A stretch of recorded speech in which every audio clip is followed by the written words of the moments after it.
I think it is tourism, dude. I think you're right. It could be tourism. And the ones that wreck are like the ones that you hear about in Africa when people go on the safaris and they have too many drinks and they just like fucking crash into a rhinoceros and then like get eaten or whatever. Some of these aliens are coming down here and it has to be something like that. They've had a few bevs and they just fucking wreck their shit. It's like teenage alien DUIs.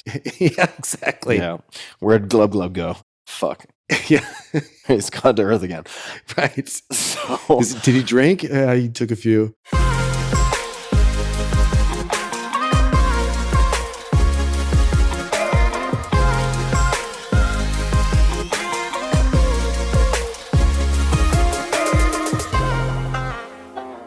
Kev, nice to see you. Tim, happy holidays, brother.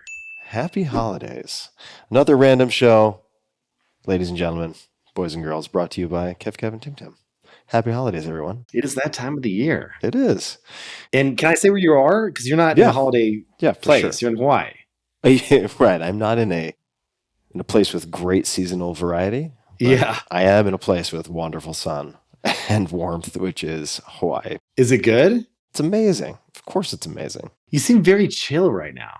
I am chill right now. I'm feeling very good. And there are a bunch of reasons for that I could talk about. We'll get to that. But there are some contributing elements that you're actually very familiar with. So we'll come back to that. But I've had more comments in the last week or two from close friends of mine, people who know me, who are like, you seem really chill. You seem very grounded right now. And I'm like, yeah, I feel very chill and very grounded right now. And there's still a lot going on. I love that. It's not for absence of things going on. It's actually somewhat amazing that given how many projects are in process right now, I'm getting those comments, which makes me feel like I must be doing something right. Or I'm just lucky because who knows, I'm sleeping well in Hawaii. Could be that. Set the AC to like negative 500 degrees, which I had to override every system in the hotel to do. Yeah, they have those things on lockdown. And then if you open the door, it shuts the AC off. It's like, it's a whole thing. Yeah. Ooh, the chill. Yeah, it's 70 degrees would be dangerously cold. So it's sometimes hard to get the AC low. But let's hop into it, man. We have a lot to talk about. Where should we begin? Oh, man. Let's start off with, when I think about these year-end specials, we've done a few of these. Yeah. And we typically do a little bit of, what are you doing in the new year? You know, like, what are you going to change this year? And it's the same list every year for me. Drink less, exercise more. Yeah, exactly. But we'll talk about that. But there's a lot of stuff. I thought some predictions would be fun because I have some good ones for next year. Super fun. And then whatever else you want to talk about. Yeah, you're the right guy for that. I might have some predictions, but you have a better track record than I do. I don't know. You've got a few right.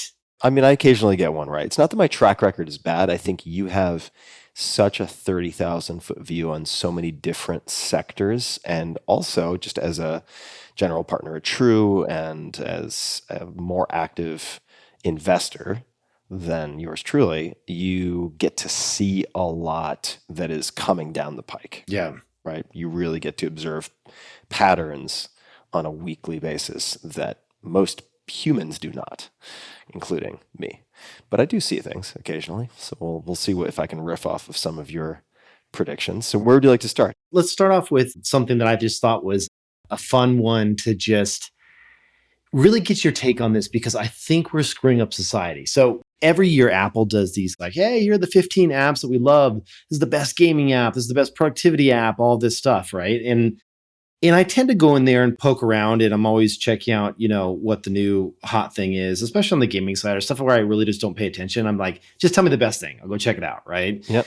And I noticed one thing that I keep seeing this over and over, and it's driving me nuts because it dovetails into some of the videos that we send each other on a side thread. Oh, God. Okay, so we've sent a couple of these videos back and forth. You mean the mutually assured destruction threads? We could say Sokka. These are more civilized. Okay, got it. Yeah. So like you and Sokka will be like trading text. This is one of those threads. I don't know if this one's that bad, but we've been on some threads where there's a lot of pics going around.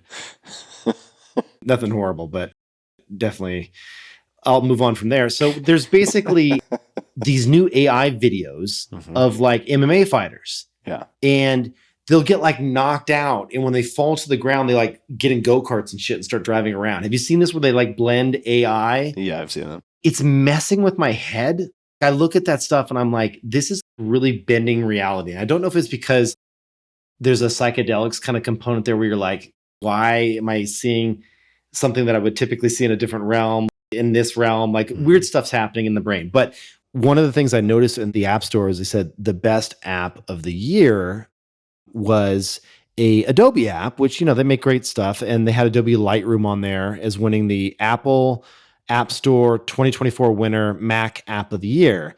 And why they were so stoked on Lightroom, when you think about Lightroom, you're like, oh, this is like software that's been around for like, a couple decades. Why is this anything new? And they had a video there that showed these kids running around in their backyard. Mm-hmm. And you've seen this thing where like you can like erase shit, like you can like drag your finger across. Google does all these ads where they're like, hey, is there someone weird standing in your photo? Like erase them. Dude, this video, we've gone too far. They're like these kids playing in the backyard and there was like hedges and then they erased their like yard door to get out of their backyard.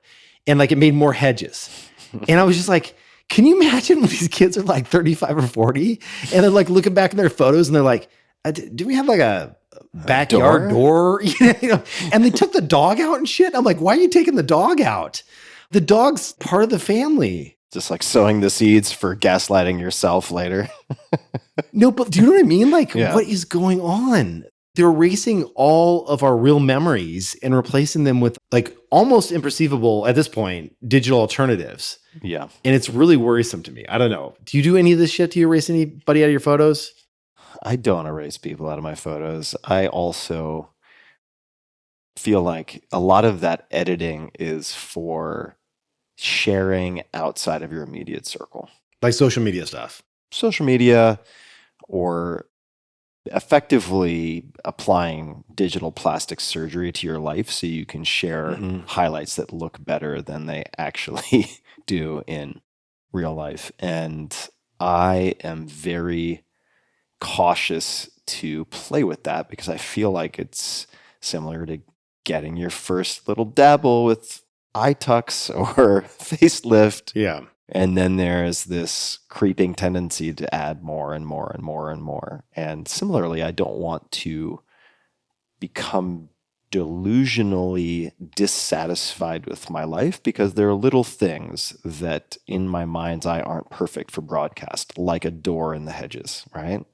Right. Because then what happens when you're doing that constantly and then you sit in your backyard and you're looking at that door? Does it drive you insane? Right. When it really shouldn't?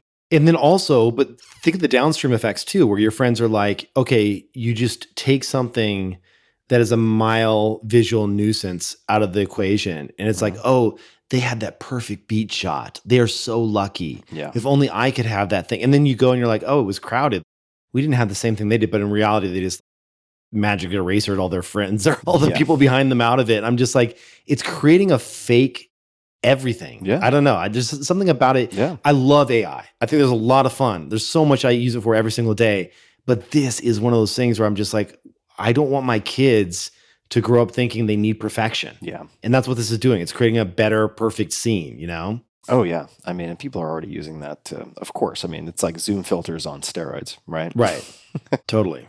And I think I'll just throw this in there. I'm not sure exactly what form this is going to take, but I do think there will be a pendulum swing away from certain digital environments when people realize just how contorted constant exposure will make your perception, your satisfaction, your dopamine reward system. I really feel like the impact is going to be felt in a way that people could perhaps rationalize away or brush aside in years past. We're like, well, I know that Twitter's a cesspool on X, Y, and Z levels, but I get A, B, and C. But once people are put into environments where what's up is down, what's left is right, what's fake is real, and what's real is fake. Yeah. The psychological toll, the emotional toll, I think will become much harder to dismiss. And people are going to look for things offline. I think there are going to be a lot of opportunities for that. You see that I think you see early indications of that with, for instance, like running clubs and various in real life activities that have become very popular in place of or as supplements to online dating. and dating apps, as an example. Yeah. Like those things are exploding in New York City and a lot of major cities. You see that in potentially, certainly this is a trend, at least in a few countries outside of the US. I'd have to look at the data. I think it's mildly true. We see some improving numbers in print book sales. That could be attributed to a number of other factors outside of people moving from digital formats to print. But at least as a thought exercise, I think we can explore different ways in which people are going to seek out something tangible they can hold and know is real, look at in person and know is real.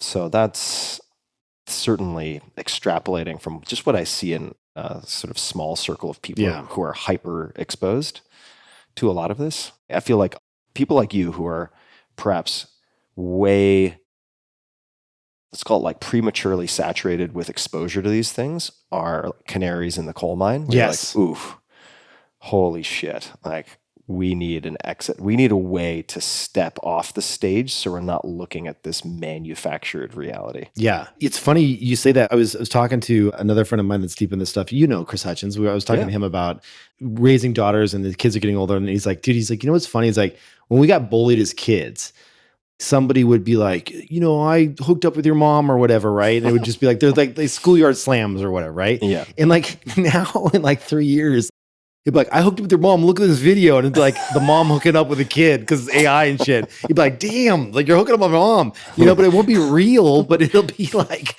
the slams. It's going to look real enough. Yeah, look real enough. Like the bullying's going to get hardcore. Yeah, of course it will. Or just sharing videos of the person you want to bully doing things they didn't do. Right, exactly. It's going to get bad. Yeah. And there are plenty of upsides. I mean, look, I've used ChatGPT and Claude like 10 to 15 times today with my team. I'm doing a company offsite here in Maui. That's why I'm in Maui. And there are reasons for the location we can get into, but it's very useful. But the dose makes the poison. The application also makes the poison. And it pays to just be cognizant of how you are using these things. Yeah. Right. So that's one. All right. What else you got? Are there any personal New Year's resolutions that come to mind or specific ones where you're like, okay, some of these might rhyme with things in the past, but here's how I'm going to approach them differently? Oh, man. Okay. So the exasperated exhale is always a good place to start. Well, I mean, the hard thing for me is that like I get into this really bad situation where come November, I just like let myself go. Yeah, of course. It happens every single year. Yeah. I just go ham on shit. And like Thanksgiving comes around and I hate like too much nutmeg. It's like, or not nutmeg, but eggnog. Nutmeg too. Like, so you know what I can't stand? Cloves. Let's talk about cloves for a minute. Yeah. No, but like I do like a little eggnog with a little that brandy in there. You put in a little cognac in your eggnog. Yeah. And so like, but that goes straight to your gut, Of course it does. And so I hate this because this is like the freaking 7th year of random shows or whatever, where it's like every December, it's like, I'm going to be less fat and drink less. And it's like, I get a good running start on the new year though. So I am going to go into this. Maybe we'll put together like a compilation music video. Oh yeah. Of all the times we've said that over like 10 years. I'm not going to drink. Yeah, exactly. So I think I'm just going to lean into it and do the exact opposite. Just keep eating and just keep drinking. No, I'm just kidding. That's horrible.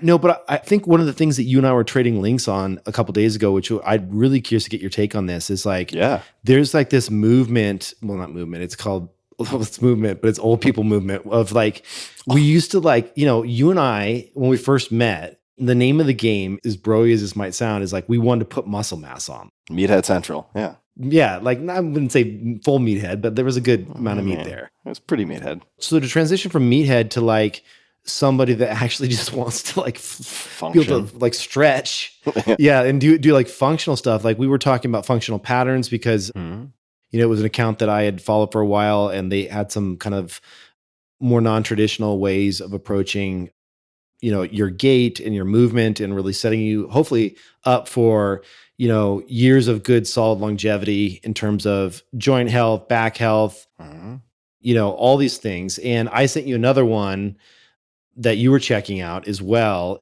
Mhm. What's been your take here? Because I'm starting to make this move into like, okay, I want a lot of movement and a Mhm. lot of kind of like core plus strength. Mhm. I'd love to be lean. I don't need to be ripped. Although, did you see the new Hugh Jackman Wolverine with Deadpool? Yeah, of course. He's a beast. Yeah. Do you think that was freaking animated or was that really Hugh Jackman's body at this stage? I think it's really him. That's Yeah. insane. How can he freaking be that age? I have on pretty good authority that is him. Yeah. Dude, how does he get cut like that? It was insane. He takes it seriously, follows the basics, follows the rules, doesn't waver. He's very dedicated, and he is a real athlete. I mean, you watch him move. He moves like a dancer. He can lift like a power lifter. His endurance on, say, on a rower, like a Concept 2, is unbelievable. Like the wattage that he can sustain over periods of time would boggle the mind of even some people who've been former competitive rowers. He is a true athlete. So that explains it. So anyway, my point being is that like this little micro trend I see occurring where a lot of people are making this move to a more functional, holistic kind of movement-based health and strength and training that is non-traditional as we define it. Where do you see that playing into your own routine? Is that something that you're looking into? Yeah, I've thought about this a lot. So our texts were well timed, and I want to give credit where credit is due. First to you for introducing me to this account, and then I ended up doing a bunch of research on this account that I did not tell you about. So I will probably pronounce the name incorrectly, and for that I apologize, but I believe his name is Nsima Inyang. Now, the spelling on that will be more accurate than my pronunciation, but Nsima, that's probably all you need to find him on YouTube. Inyang, Inyang. So Nsima has this video, which you sent to me, called The Lie of Traditional Strength Training. Now, yes, that is YouTube clickbait on one hand, but he actually does deliver on that. His production value is incredible. His delivery is impeccable. I was very, very impressed. I went back and watched certain sections of this. His agility too, just insane. His agility is incredible. In terms of power, he's a Brazilian Jiu-Jitsu competitor as well at a very, very high level. I think he won Worlds or Masters Worlds at brown belt most recently. He's now a black belt, which is no joke. And I reached out to a friend of mine, Mark Bell, who is very well known in the powerlifting community. He also has a number of products that have done very, very well. And I realized Nsima at Super Training Gym in Sacramento like a decade ago. Oh, crazy. When he was still really focused on powerlifting. Met him very, very briefly. I'm almost 100% confident. I remember he was doing deadlift band pulls while I was there checking out the gym for the first time. This was a long time ago. So I chatted with Mark about Nsima, who Mark reinforced is the real deal on every possible level. And the piece that I took from that video specifically was paying attention to what he calls and others have called the spinal engine. And there's a book actually by that title, The Spinal Engine. The name, again, tough one. I think it's Serge Grakovetsky, Serge, and we'll put a link in the show notes. But in effect, I'll actually pull this up because I think it's worth reading. So the spinal engine, and you can watch the video. Nsima does a great job with video of explaining this. But the book has in its Amazon description, and there's no digital version. You have to buy paperback for like $115. So I'm not saying you should. I haven't read it. But this book deals with the human spine with particular emphasis on the lumbar spine. Human gait is traditionally believed to be the exclusive function of the legs, or say the swinging of the arms and the legs, which play a part. But going back to the description, the book presents arguments and data that challenge that belief. It proposes that the spine is the primary engine that makes us move. And it goes on and on. And what I think Nsima does such a nice job of is showing that, demonstrating the implications of that theory through video, and also using tools like rope swings and other things to demonstrate how you can develop mobility through different planes of motion. Yeah. right? So you have various things, lateral flexion, you have flexion extension in terms of this type of forward backward plane. And it really got me thinking. I started experimenting with some of the motions in that video, primarily because his counterexample, which is effectively the lie of traditional strength training, is how if you're constantly bracing, you're constantly, say, holding your breath in certain portions of a lift to increase intra-abdominal pressure, that ultimately, as a side effect, you can produce a lot of rigidity in the spine. And I really have never had an interest in being a powerlifter or even an Olympic weightlifter, although I think they should more accurately be called powerlifters. I've always been focused on weight training in service of athleticism and have loved playing sports, have traditionally competed a lot, and I may actually compete in 2025 in some form of sport. I would like to have something on the calendar for that. A number of cautionary notes, and then I'll come back to how I'm thinking about maybe framing exercise for myself. The first is that you should not go from all fucked up and broken and stiff to I'm going to do the most exaggerated rotational movements possible. Yeah. Or pulling a sled backwards in this compromised rounded back position. You will break yourself if you do that. Yes. So I think the name of the game is micro progressions and progressive resistance, but being very, very smart about it. Because as you have experienced, certainly as I have experienced, as you get older and you accumulate injuries, it takes a lot longer to heal. And sometimes those things do not heal completely, no matter what you do.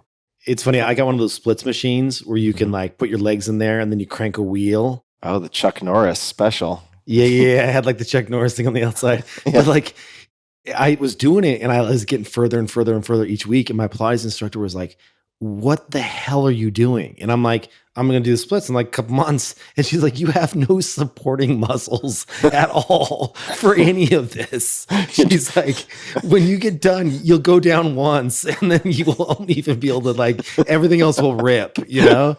And I was like, oh shit, that's a good call. I'm glad I didn't take it that far. Yeah, good point. So for me, I am focused on a few things, and I've actually made a lot of progress with this over the last handful of months. And in 2025, I will be very focused on this. For the first 2 months of the year, I'll be focused on skiing. So I'll be in the mountains for 2 months. And that is a great motivator to develop, say, different types of stability and strength, single leg lifts and so on. So good. Yeah. And having that context in which to test myself, right? So if I'm carving in one direction and then in the other, say the inside leg is very unstable for some reason, it's chattering a lot, well, that's something to fix. And the skiing serves as a fun, assuming you don't overdo it and blow yourself apart, diagnostic tool for bringing to awareness some of these things you need to work on. And I'd say priorities, these aren't necessarily in ranked order, but number one, as you get older, you lose muscle mass. You just do.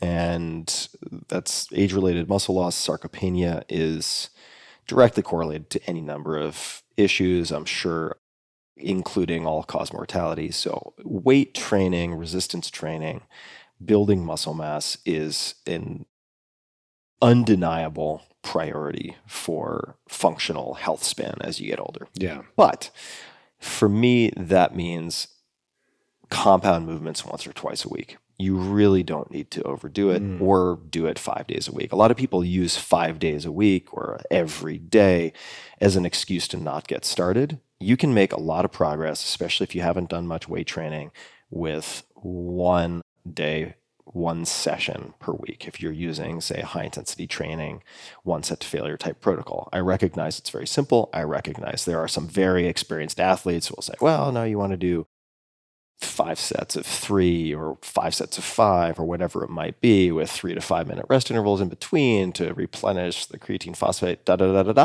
But complexity can be the enemy of execution, as Tony Robbins and others say a lot. Yeah. And it's like, just scale down to what you can do. If you're starting an exercise habit, if that means you go to the gym every day and you do 5 minutes on a treadmill, make the bar low enough that you can clear it and you are not tempted to make excuses, right? Let me ask you a question. If you're like, okay, I don't want to be a meathead, but I want a little muscle mass. Yeah. So I want like some tone, some definition, a little bit of muscle mass. You know, and I've seen the pros and cons of one set to failure and the data around it. It seems to be that it's good, but not as good as multiple sets of failure for a single muscle group. Would you say that you believe that to be true?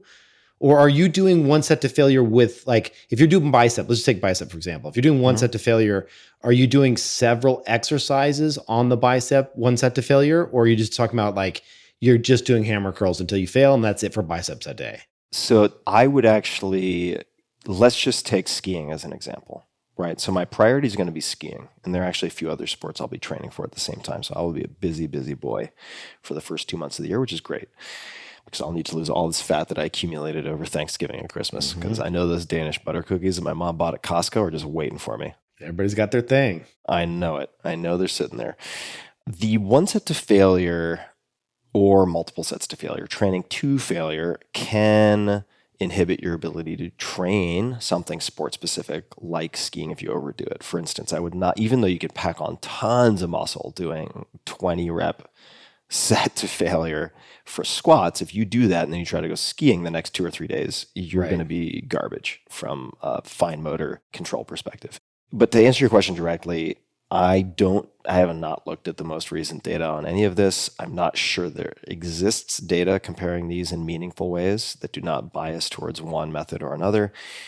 I have volunteered to be a participant, a subject in certain weightlifting trials. I'm not going to mention the university because I don't want to throw them under the bus. But when I went in there, the protocol required us to do 10 reps of bench press for X number of sets. And I went in there and you'd see one guy get on the bench because there was a circuit, right? They're trying to make use of basically an open class period for volunteers. You'd see one person who's basically dropping the weight onto his chest at a risk of breaking every one of his ribs and bouncing it off. Oh, geez, like those using terrible presses. form, terrible form, very, very little time under tension. And then you'd see someone else who's doing like 2 seconds up, 4 seconds down, pause at the chest. Those are not the same 10 repetitions, right? Yeah, 100%. Time under tension is completely different. Yeah, so I think garbage in, garbage out for a lot of these studies. So I don't weigh them too heavily. But what I will say is, if you are reasonably novice, even intermediate for training, and by the way, if you've been training for a bunch of years and you haven't made a lot of progress, I would consider you novice, right? If you do a single set to concentric failure per exercise, and I'll come back and then answer the what type of exercise and so on that you asked, you will see excellent results. And there may be some incremental gain from doing multiple sets, but it's going to dig into your recovery ability. So you're saying one set? Yeah. And now let me tell you what the one set means. Yeah, exactly. That's what I was going to get to. What the one set means, and I've gone back to all of my books kind of function this way. Like all of my books are sort of reference books for myself, right? Like I go around, I gather these best practices that I've tested, and then I refer back to them. So in the case of, say, the 4-hour body, the Occam's protocol and a handful of compound movements still does the trick for the vast majority of the population. I'm sure people are going to take issue with this, but I have now like hundreds of thousands, millions of people who've tried these things, and I've seen the success studies. Like it does work. Yes, it's simple. Yes, it could be more sophisticated. It is idiot proof for a reason. If I go into lift, I'm not going to be doing direct bicep work. I'm going to be doing something like a seated row and then a pull down. And if I'm hitting the back from a few different angles, that's it. I might honestly just do one of those. Like I might do one compound pulling movement, one compound pressing movement, and then 1 or 2 leg movements. That's the whole workout. The whole workout should take less than 20 minutes. Yeah. People say, what about warm-up sets? Well, if you're tracking your progress well, you're using the same equipment, and you're lifting at a slow cadence, this is key, the first handful of reps effectively function as your warm-up. Now, what I'll often do is take like 30% of the target working weight that I'm going to use for my one set to failure, and I'll do 3, 4, 5 reps just to make sure my joints aren't flared up, that I'm not feeling any pain. And then I would have, say, an A workout and a B workout. So let's just say, hypothetically, I'm making this up, but you might have something like a close grip bench press, close grip incline bench press, right? To just avoid issues with your shoulders, let's just say. Then you have pull downs, like close grip supinated, so palm facing you, pull downs, and then a leg press or split squats holding dumbbells on either side. So you're also hitting your traps in that one, right? That's your whole workout. Wait, one thing we didn't cover that I think is really important is you say one set to failure, but what's your target reps here? Are you going for like, some people say lift heavy and do 8 to 10. Some people say go a little bit lighter, get to 20 to where you fail at 20. Like, what are you aiming for here? For safety purposes, and again, everybody's got a fucking opinion with this stuff, but use something akin to a super slow protocol, which is like 5 seconds up, 5 seconds down, and then you can do 6 to 10 reps. Okay. But I wouldn't increase the weight until you get to like an 8 to 10 rep range. You can increase that for the legs, blah, blah, blah, blah, blah, but I wouldn't make it complicated. I would say 5 seconds up, 5 seconds down. That's 1,000, 2, 1,000, slow. And let's call it 6 to 10 reps to failure. But I would just then continue to say, and positive or concentric failure means you're on in the case of the pull down, the pulling motion. This is when the muscle is overlapping and shortening. In the case of the leg press, let's just say, or the squats, it would be when you're pushing out, not when you're lowering.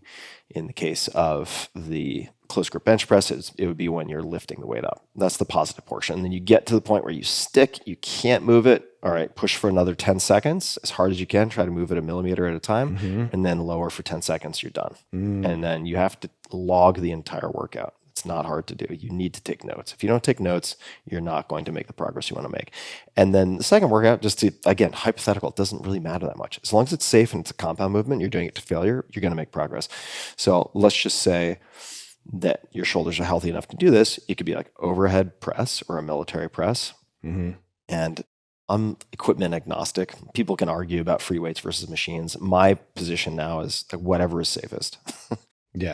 And whatever you can do consistently. So if you're traveling a lot, then hire a personal trainer or a power lifter or someone with very good technique to coach you on how to use free weights, because those are going to be uniform around the country or around the world instead of equipment, which is going to be highly variable. So on the next one might be like overhead press or seated overhead press. Then we already did the pull down. So maybe it's a seated row or a bent row with a barbell. Then for legs, we already did, I think I was talking about split squats with dumbbells. So maybe at this time it's leg press. I have, for instance, my right leg is 1.1 centimeters. I had full leg x-rays done a year ago because a number of doctors thought I was full of shit with this. And I was like, I really think one leg is longer than the other. I've looked at it a number of different ways. My right leg is about like femur length, right? It is 0.8 centimeters to 1.1 centimeters. I did 2 takes of x-rays. So what happens if I'm doing, say, a back squat is it introduces a rotational force. And that is how I initially turned my mildly bad back pain into really acute, horrifying back pain that has persisted now for 2 years or so. I've made a lot of progress, and I can talk about what's contributed to that. Actually, an experiment recently with stem cells seemed to be delivering some very interesting results. I'm not ready to recommend any laboratories related to the production or harvesting of the stem cells, nor any clinics, because I want to wait until I see more longitudinal results for myself. But the early indications are very positive, and the TLDR on that is that I did not want to inject anything intradiscal. I didn't want to puncture any discs, and there are many reasons for that. I've spoken to a lot of spine mechanic experts and so on. It seems that the long-term risk of having some type of issue with your disc or a rupture is higher if you ever puncture the disc. So I didn't want to do that. And rather than do that, because my pain is localized to like the SI joint and L4, L5, where I do have a bunch of structural issues, we did something maybe a little unorthodox in a sense, and there's something called the iliolumbar ligament, and you have 2 of them, and people can look this up. But I used to think, and I do still think this, like you're effectively as old as your joints feel, right? I really think there's something to that. Especially when you throw your back out and you're like, Yeah. fuck. You've never felt older in your life than when you have Never. to crawl to your bed on your hands and knees Yeah. because your back is thrown out. Yeah, or lay on your bed, or like you have to constantly fidget because your back is bothering you. Yes. Where I've started to think there may be, for me, some interesting interventions, because what we did is we did an injection. I mean, the needle's huge. It's like 5 to 8 inches long. Don't look. But an injection in the SI joint, but then also bathing didn't want an injection directly into the ligament just because I couldn't take the recovery time for that, but to bathe around the ligament with these stem cells, MSCs, and literally within a day, I felt relief in that area. Wow. So it raises questions for me around how you diagnose back pain or look at structural issues and what's visible versus less visible. So in other words, when you look at back pain, oftentimes you do imaging, you look at the spine, and you fixate on the facet joints and the vertebral bodies, and the segments, and so on. And if you're over the age of 40, your back's going to look fucked in some way. Mhm. Like that's not going to look great. Like as you get older, just like you get wrinkles on your face, like your back is going to show degenerative changes, almost 100%, especially if you've done any lifting or athletic anything. And what is less obvious, though, is the health or inflammation associated with some of these ligaments. So I've become super interested based on my recent experience and I know friends from friction massage who have seen tremendous back pain relief. What is friction massage? You could use like a gua sha tool. There are different ways to do it. Is it like cupping and shit? Like where they break the fascia up? Yeah, it's like a rapid pressure movement back and forth. So you could use a gua sha tool. It's probably going to be too big for this particular area. You're probably using manual therapy. But I have friends who have seen incredible relief. In what appears to be the case is that if I address those ligaments, a lot of my low back pain goes away. Now the contrast between my right side, which was treated, and my left side, which was untreated, but my left side I considered the healthy side, I now realize it's actually in a lot of pain. So what I may do, because you have to take with this, I'm part of a clinical trial, and you have to take a 6-month break between stem cells for a host of reasons. I may actually do PRP, platelet-rich plasma, on that left side. We'll see. Get the vampire facial while you're at it. I'll get a 2-for-1 vampire facial while I'm there. Get the package deal. Yeah. So hopefully that helps. And we only talked about one aspect of how I'm thinking about health, which is the muscle mass. For me, since I am doing the skiing training and other things, I will probably not do extended sets to failure because it'll inhibit my training. I will probably do something in the order of more like the 3 to 5 rep range, still doing it slowly enough that I feel like it is very under control, nothing ballistic. I'm going to get plenty of ballistic and dynamic movements from the skiing itself. One question on the recovery side, is back in the day, it was like 1 gram of protein per pound of body weight to get, any type of muscle growth. Yep. What's your current regimen look like for something like this? Because, you're not going for massive gains here, so it's not like it'd be perfect.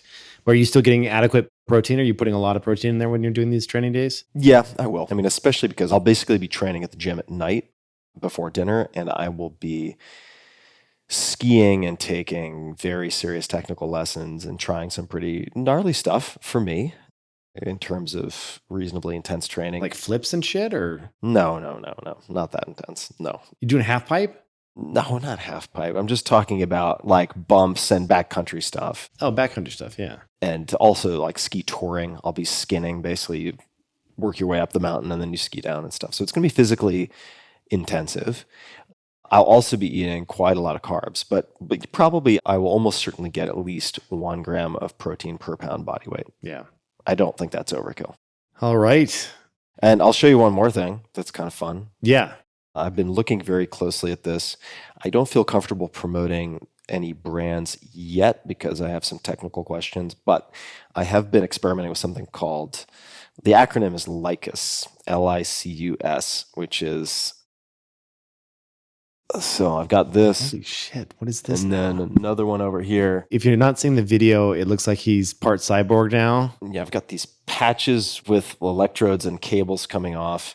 And then you set how many hours you want on this thing. And it is low intensity continuous ultrasound. Is this why you're so chill right now? What's going on? What is this thing doing? No.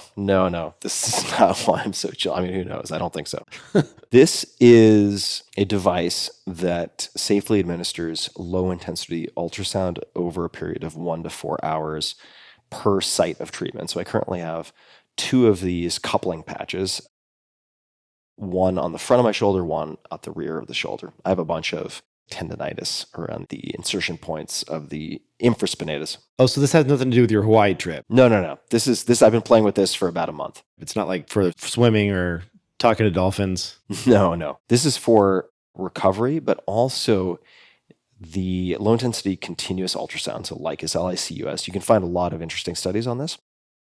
And I'll mention a site. I don't know if I mentioned it before, but consensus.app, which uses AI to assess published literature from reputable journals to determine if something is a thumbs up, thumbs down, or inconclusive. So you could put something in like, is there any evidence that low intensity continuous ultrasound helps with tissue remodeling or whatever, sports recovery? And you'll get an answer. It's not perfect, but it's actually very helpful to get an initial indication.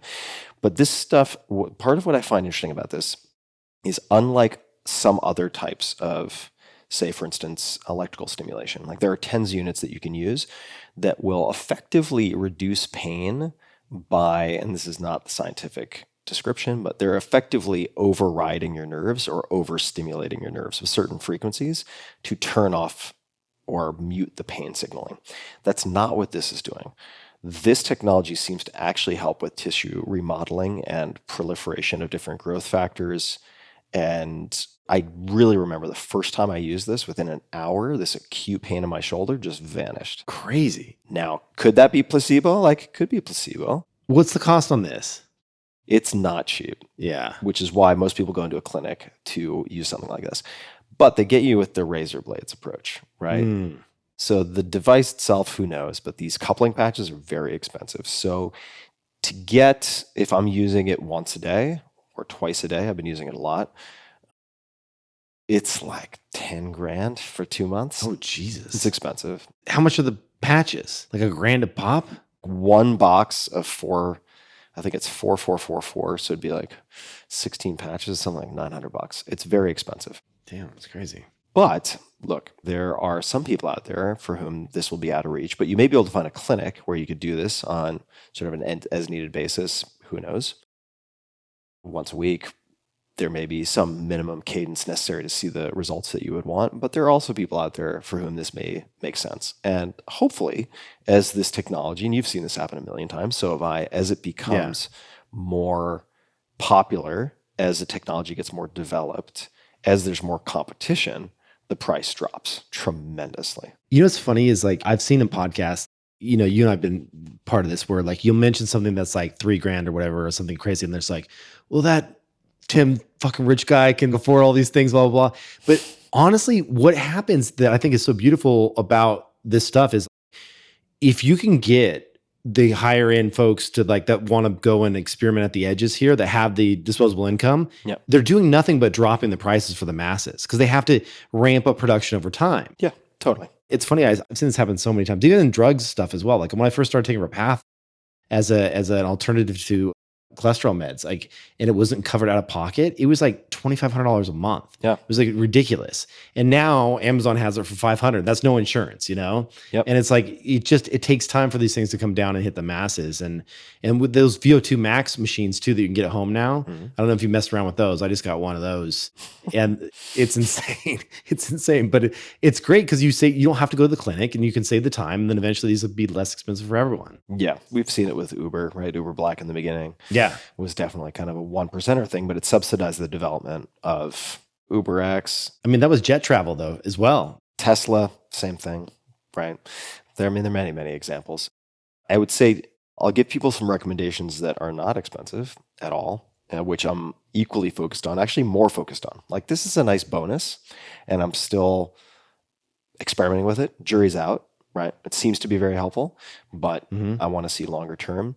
There is a chapter in, and I'll see if I can share some of this. I'll put a link in the show notes for people. I'll share at least some of this.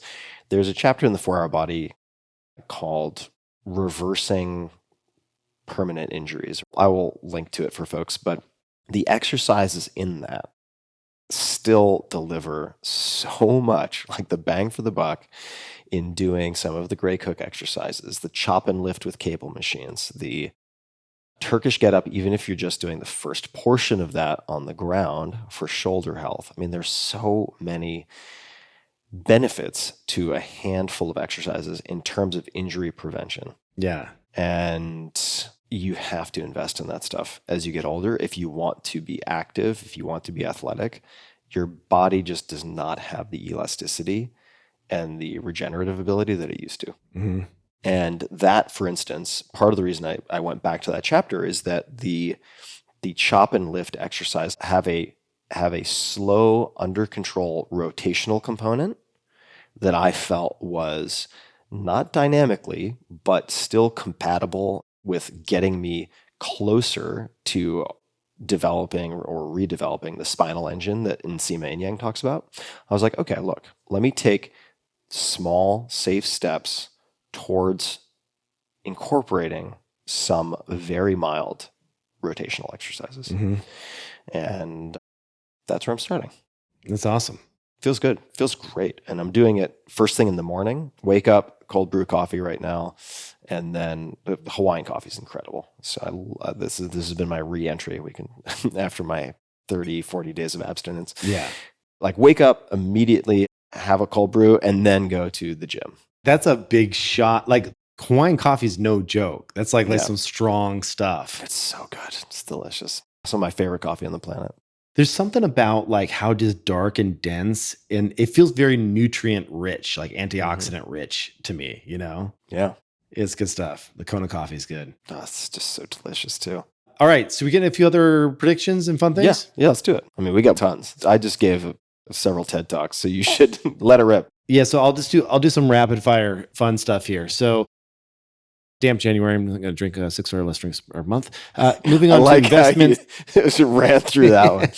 Like, listen, the drinking thing. Well, I actually am cutting back a ton. You notice I'm not drinking tonight. Look at that. Look at that. Hey, baby steps. Baby steps. All right. So one of the things I've realized, especially as you get older, is that as life gets more complex, there has to be this kind of continual, especially as you have kids and other things, there's this continual reevaluating of your processes and how to make them, like every year, how can you turn down the knob and automate more things than you had the previous year, just for my own sanity. Or eliminate more things too. Yes. And so in that theme, I've gotten really simple on the investing front. Like the vast majority of my exposure is at True Ventures, where we take a lot of risk. That's what we do for our day jobs.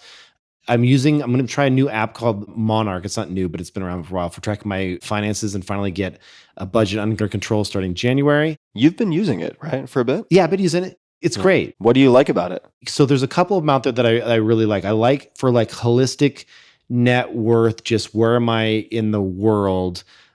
There's a bunch of tools out there. Projection Lab is good. Where am I in the world? Meaning like big picture, what does my whole thing look like? Yeah, exactly. Mm-hmm. And so I would say that Projection Lab is good at kind of looking where you're spending in terms of how soon can I retire and what does my retirement look like in planning for different scenarios. I think that's probably the best app out there. What was it called? Projection Lab. Okay. And then I would say that Copilot has always been my favorite on mobile, but Monarch is now it ties together all my accounts in a view that I think is more data rich, especially on the budgeting side than Copilot. So I've kind of started to move over to Monarch more full time, which is great.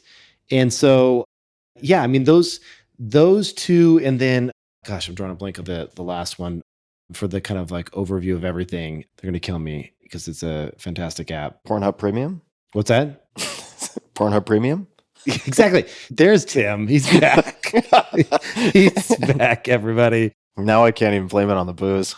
Yeah, exactly. Before you were like, I'm hammered. Do you actually buy their premium? No. Not you would answer if you did. This seems like overkill. Yeah, I'll share my public favorites. Yeah, exactly. Pornhub.com/TimTim. 20% off. Kubera is my overview app that I think is the best for like tracking off kind of your larger investments and like overall net worth. What was the name? No wonder you forgot it. Kubera, Kubera. I love Kubera. I think it's really high quality software. So anyway, that's that. So let me just go quickly down the investment front. VTI, because it gives you global exposure. Like I love that. I get the total stock market index there. It's Vanguard. It's low cost. I want to have the majority of my stuff in there. I have moved my crypto allocation to 10% of overall net worth from about 4 to 5%. And just Bitcoin though. Did you increase it, or is that just reflective of an increase in value? No, I increased it. You bought more? Yes, I've been buying more the last few months. Okay. I had this feeling that Trump was going to win, and I started buying more crypto when I had that gut feeling. Just because I think that he's going to push a massive crypto agenda. And I believe that if this is probably in the more prediction side, I think in the next couple of years, we're going to see for the very first time, the US government is going to start adding crypto to our reserves. I think we'll treat it as a currency that we hold in our reserves. And when that happens, it's going to be nuts. I think we're going to hit, my gut says 250,000 or more a coin in the next couple of years. So we'll see where that goes. But now, if somebody listening is like, Kevin's just shilling his bags, what would you say to that? I would say a lot of people have said this. I don't know. I'm not saying that.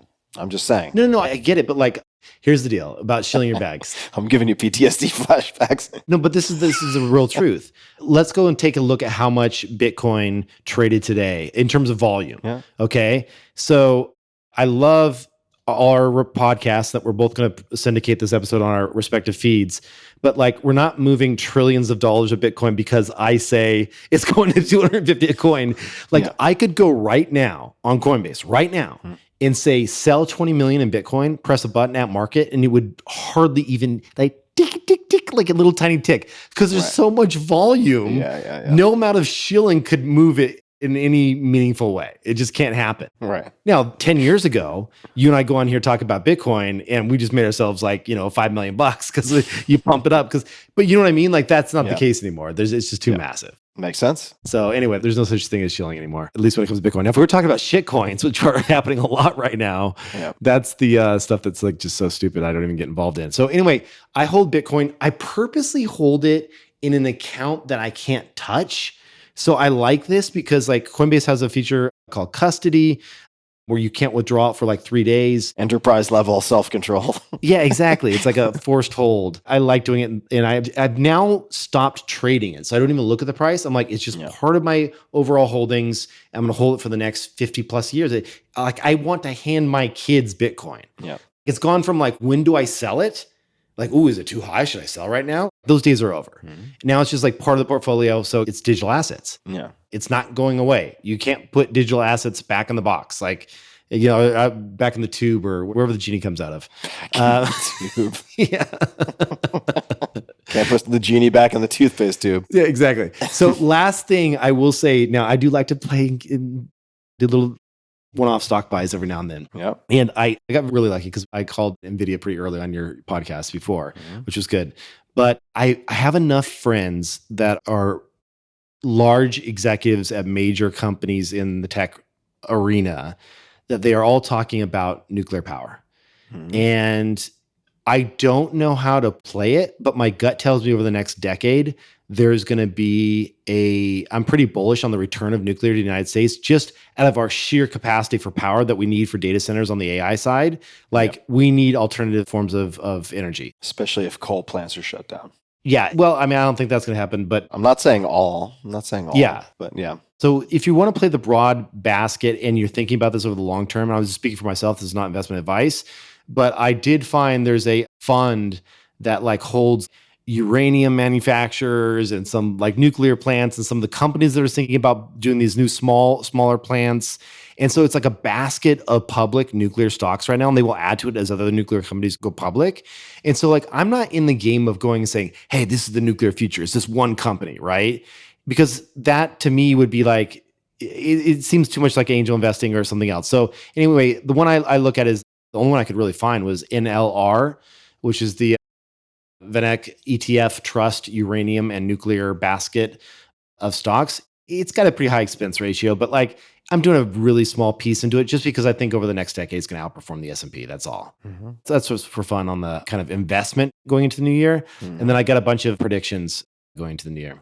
So are some of the predictions at? So prediction number 1, Bitcoin hits 250, US government starts adding it to the reserves. You think that's in 2025? I think that is in the next 2 years. So I'll kick that out, say within the next 2 years. Right. I think several AI companies next year struggle to raise capital and go under. And I'm talking some of the bigs that have raised hundreds of millions of dollars, because I think what's going to happen is that I shouldn't say the bigs, the big players that are in the startup space now, I think the quote unquote bigs like the Alphabet companies are just going to run the table when it comes to most AI related things.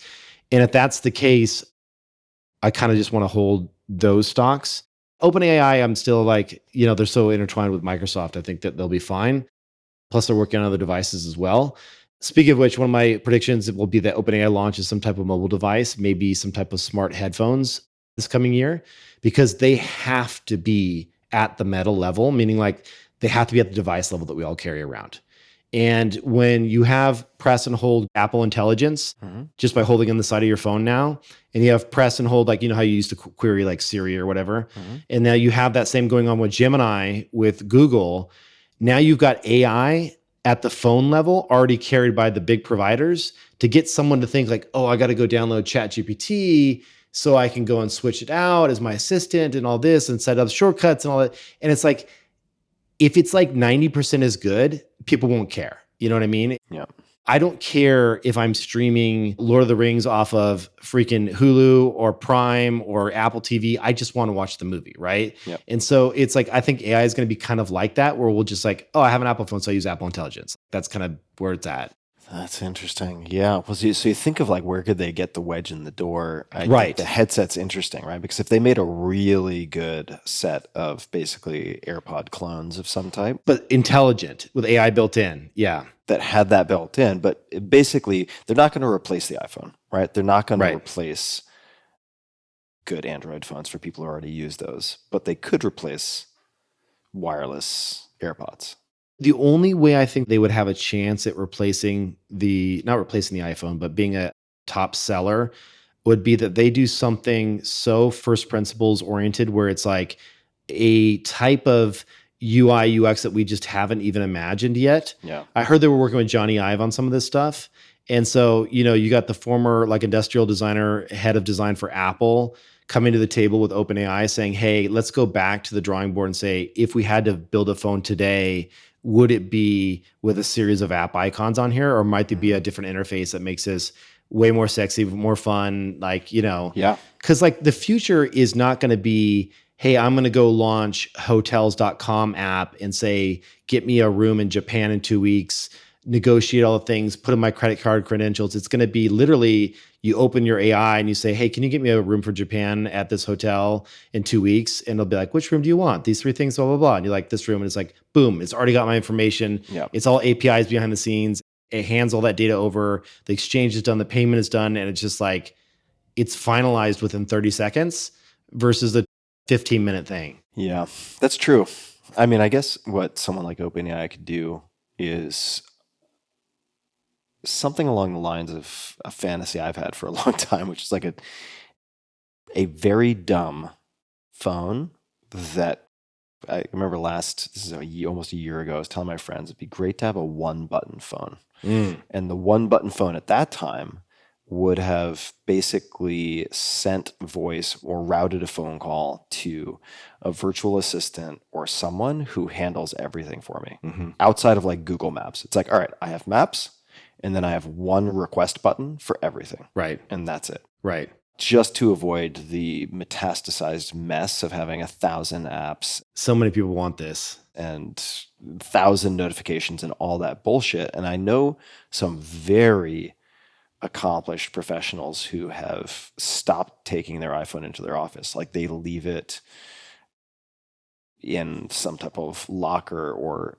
maybe they leave it someplace safe at like the reception, and they take their dumb phone into, say, the office where they're doing their real work, and their family has that number. Right. Ringer is on for emergencies. It has maps, and that's it. Yeah. There's nothing else. So you could envision something that is effectively the one button phone, but it's using an AI assistant through OpenAI. Yes. Right. 100%. Yeah, I think you're exactly right in that, like, there's probably the 2 or 3 things that you still need, and it's not Instagram. It's not a full suite of things. It's like, okay, maybe I still need to call or hail an Uber at this corner and see when it's pulling up, right? Yeah. It's like maps, maybe Uber, and then Music, probably. yeah, music and like credit cards. Like that's it. Right. Exactly. You don't need anything else. And like AI could serve up music. I mean, I don't know exactly how they would do it, but there'd be a way to do it. They'll have APIs with all that stuff. They can just talk to Spotify and They'll have APIs for everything. yeah. And coming back to what we were saying earlier too, it's like, okay, well, most people are not going to replace their phone with that, but could they get 100,000, 200,000 techies to overpay for that to do the basically field testing for them? Sure, they could. 100%. Almost certainly. As the technology kind of matures behind the scenes. And then, I mean, this is the playbook that I think is finally starting to work for Meta, where they have these Ray-Ban glasses that it's the first time I've seen a Meta product where I've said, okay, you're starting to get a little, I mean, we've been talking about VR and AR for so long and how stupid it is. As long as this show's been around. I know Adam Ghazali still owes me a bottle of whiskey because he thought it was going to win out, but that's in your book. But yeah, so Ray-Bans finally is really starting to hit for Meta in that, like, you know, you can walk up to people now in Japan and like get real-time translations, right?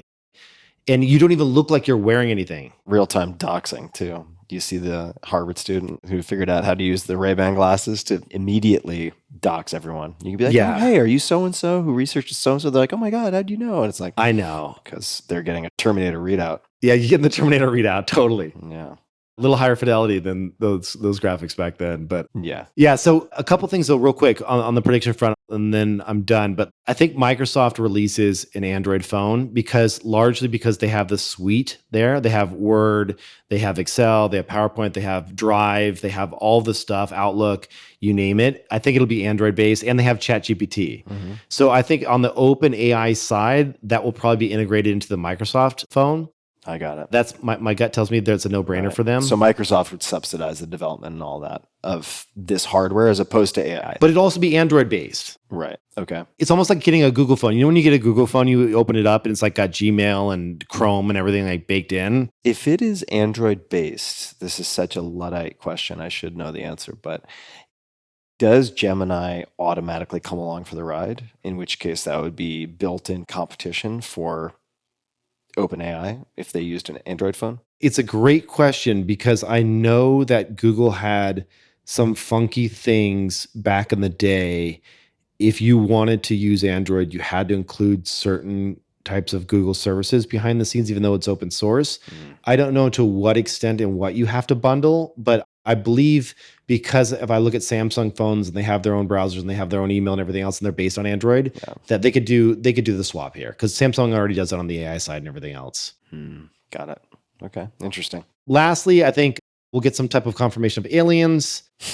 And then one last thing, which I think we'll see is we're going to see a very massive unlock in creativity around music creation happening in the next couple of years. So the same way that we're able to prompt and type in like, show me a fox swimming underwater grabbing an apple, and now you can't even tell it wasn't shot, you know, and it's like, you know, it's just being generated, these little 4K snippets. I think there's going to be a way to prompt music creation in a very fun and exciting explosion of creativity that will make an average consumer sound like they can be a real producer for the first time. Yep. Just because I've seen some of these early betas and they're a lot of fun. Yeah. I mean, I think that's the next 12 months, maybe 18 max. Yeah, I think 18 sounds about right. Yeah. So you skipped over damp January, which is fine. We'll let that sit. Yeah, it's gonna be fine. But aliens, tell me more about the aliens. I mean, And what the hell is going on in New Jersey? Honestly, I just have been ignoring most of the news. yeah, I have kind of too. I feel in the last 3 years, and I got a really awesome chance to sit down with that Navy fighter pilot that saw some of these things. And, there has been so much inquiry now. And then there also is a new change in government, obviously, that's pushing for so much more transparency. And I think that when you have someone like, and we don't have to get in the politics whether you love him or hate him or anything else, but when you have someone like Elon Musk in there being Elon, like I can see this shaking free, or at least the uncovering of whatever we know in this domain being kind of declassified. No. And that to me is just horribly scary / exciting at the same time. Yeah. Who knows? Crazy. Yeah. What are the odds that you would place, honestly? In my head, it's like 90% there's aliens out there and that we know about it as a government.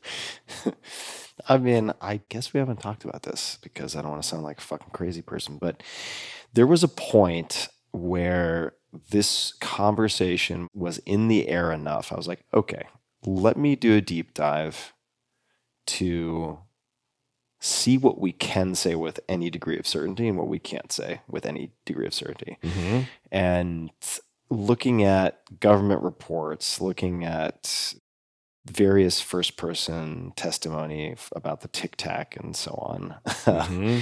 that are very widely cited, and trying to account for the possibility that some of these people, not all of them, and not necessarily the people involved with Tic Tac, may see some benefit or appeal, like every human being on social media, to getting attention, right? So you have to add that in as a possible contributing factor. Mm-hmm. What can we conclude based on the available data? And what seems to be the case, if you're looking at UAPs, right?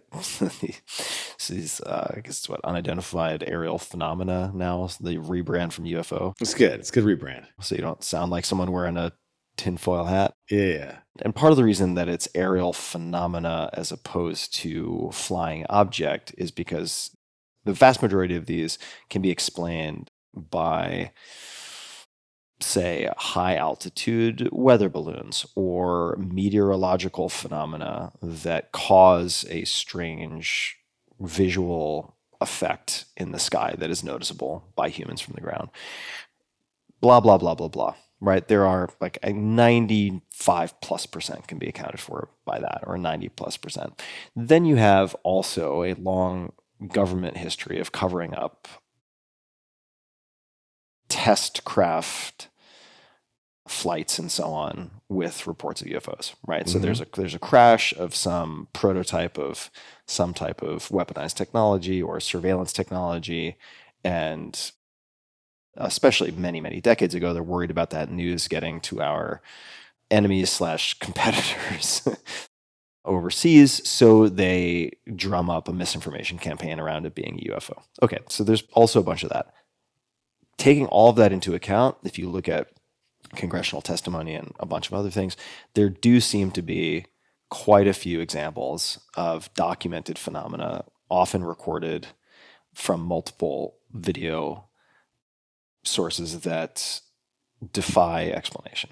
They seem to defy explanation. And the descriptions of the behavior of these things seem to defy any explanation using technology that is currently available to us. But I would say that the idea that there are like little green men in these ships strikes me as kind of ridiculous, unless they're tourists who just like are on safari seeing what humans are doing. Yeah. Because if they're sufficiently advanced to do what some people report these craft doing, why on earth would they have, like, we're already using drones for warfare and all sorts of things. Why would they risk That's right. life and injury? That's why I don't think it's that. I think it is tourism, dude. I think you're right. It could be tourism. And the ones that wreck are like the ones that you hear about in Africa when people go on the safaris and they have too many drinks and they just like fucking crash into a rhinoceros and then like get eaten or whatever. Some of these aliens are coming down here, and it has to be something like that. They've had a few bevs and they just fucking wreck their shit. It's like teenage alien DUIs. Yeah, exactly. Yeah. Where'd Glub Glub go? Fuck. Yeah. He's gone to Earth again. Right. So did he drink? He took a few. Yeah, I mean, maybe. There are many more questions than answers, of course, but actually, I'll give a shout out. There is an app called Enigma, which runs machine learning on UAP sightings. So if people want to check that out, it's pretty interesting. Of course, we've seen a huge spike in New Jersey over the last period of time, but that's worth checking out. And I'm actually just going to double check that. Did you see Moment of Contact, by the way? Nope. What's that? You got to see this. Yeah, so Enigma is enigmalabs.io. Dude, you have to go make a note of this. Yeah. Moment of Contact. It's a Netflix documentary about this 1996 crash in Brazil. Okay. And it's like these citizens, like dozens of them, saw not only the crash, but the freaking aliens wandering around the neighborhood and shit after the crash. And then all these military things came in. All right. Dude, it's worth it. It's worth it. It's like E.T., but in Brazil. I put on an alien documentary like once a year, just because like Netflix knows me enough. Why not? Yeah, it's like, hey, you might like this. And I'm like, I might. J.J. Abrams' production company, Bad Robot, they made some UFO miniseries. Did they? I watched that on an airplane because that's when you watch that kind of thing. Exactly. And so I watched this one and I was like, holy shit, it's pretty compelling.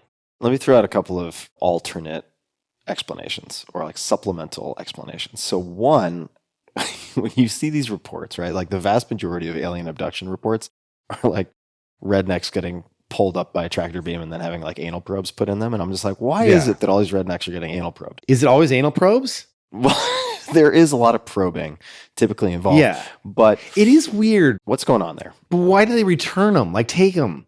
I don't know. But where I was going to go is like the reports also of the appearance of these aliens, right? So what you often see is like the sort of upside down teardrop shaped head with the big eyes. And it's like, well, look, cross culturally, you see these reports everywhere. Therefore, they must be real. Those types of entities often are cited in, say, certain types of psychedelic drug experiences also. So what does that mean, right? Are people having sort of spontaneous drug-like experiences that are producing these visions? Is it actually not that these particular alien creatures exist, but that there is some fundamental production of this hallucination based on endogenous DMT release or something? Who the fuck knows? But I'm saying like there could be a component of that. The other one is if we take as a possibility that there are aliens from God knows where who are somehow getting to Earth by like bending the time-space continuum to get here from gazillions of light years away somehow in these craft, then wouldn't it be equally plausible that these craft are sent by time-traveling humans, basically like descendants of us that are like, wow, we really fucked that up. Let's try to send back like an intervention team? Could be. It sounds crazy. I don't think it's any crazier than aliens figuring out how to get here from a gajillion light years away to go on safari and anal probe rednecks. Like it doesn't strike me as any stranger. Well, you've heard that a lot of these sightings are around some of these nuclear facilities as well, like the missile silos and stuff like that. I have, yes. What I'm doing right now is what I always try to do, even with, and this is especially true with things that I feel strongly about. I'm like, what else could explain this? Like, what are some possible alternate explanations? Particularly when I'm delving into some of the very weird edges of things that I've done over the last 15, 20 years with respect to psychedelic assisted therapies and so on. Like some very, very strange reports come back. So how do you cross-examine those? One tool in the toolkit is simply to say, let me try to strongman against whatever my current explanation is, right? So in the case of the nuclear sites, yes, there is a lot of, it seems like there's a disproportionate number of reports and videos and so on associated with these military sites. However, you could also look at, say, the data for like brain tumor diagnoses. And if you were to look at the graph of something like that, and I'm making up this example, but I think it's probably true, it would look like there's an explosion of brain cancer, right? That among the human populace, brain cancer is just on this crazy parabolic rise. But it's probably just because our diagnostic tools have become better, right? Our imaging tools are catching things earlier. They're more sophisticated. Similarly, at these nuclear sites, what do they, or especially military sites with nuclear components, what do they have? They have 1,000,000 times the surveillance of any other place, right? So it's possible these things are flying around in the Alaskan tundra, but there's nothing there to capture them, right? So I think it's certainly possible those are areas of interest. To me, that would seem to lend weight to explanations of, like, I don't know why aliens would be interested in that. Time traveling humans, maybe. State actors like China, oh, for sure. They'd be very interested. Soviet Union, for sure. But some of the propulsion and aeronautic behaviors of these craft do not seem to reflect technology that's available to any current state actor, including the United States, which raises all sorts of questions. But yeah, there's some very strange stuff out there. It is a very, very, very small single-digit percentage of the total reported or documented phenomena. But yeah, it's strange. I mean, that was my conclusion. If we can ever find a hot spot and we get a chance to go out there, that would be fun. Like, just get a group of people, go out there and A hotspot? What do you mean? yeah. Like a place where there's a lot of UFOs showing up, you know? There is some of these places that are supposed to be better for like viewing UFOs. Yeah. That would be fun. Just get Airbnb for like a week. When I was a kid, I remember driving with my mom, babysitter at the time. I think my brother was baby. And we were driving. I remember exactly where we were. I'm not going to name it, but I remember the exact road. And this kind of like cigar-shaped thing just went whoop, and then just shot off. We all saw it. And I was just like, what the fuck was that? No idea. But we all saw the same thing. Yeah, so who knows? Like, there was a fair amount of military testing out there, so maybe. Who knows? That's crazy. But, that's awesome. yeah. Go figure. All right. So that's the aliens. Or pseudo-aliens. That's all I got. All right, that's all you got. So I'll talk about a couple of things which are not related to predictions. Maybe I have some predictions. Maybe they'll come out organically. So you're talking about protein. Yeah. I'll mention a few things that might be of interest to folks. So, while I've been here, I've been on the go. I'll also talk about why I seem so chill, which I think I can nail pretty easily to one thing. So the first, and this is a company I'm super heavily involved with, but I'm involved with it because I believe in it a lot. So you've seen these venison sticks, these axis deer venison sticks, Maui Nui Venison. It is the most nutrient dense red meat that you can get, and the most ethically harvested, in my opinion, red meat that you can get. What's interesting about this one, this is a brand new product that I've been consuming 2 or 3 of these a day. It's basically a multivitamin in a meat product because this is called Peppered 10, and it's got 10% liver and heart. Oh, crazy. In addition to the muscle. And it is incredible how much nutrient density you get from that. And then the other one, which I don't actually have any official relationship with whatsoever, but shout out to also Peter Tia, who we both know, who's the chief science officer. But this is David. So these David bars have incredible protein per calorie ratios, 28 grams of protein, 150 calories. So when I am traveling, especially when I'm traveling, this is basically the kit. Yeah, I do the David bars too.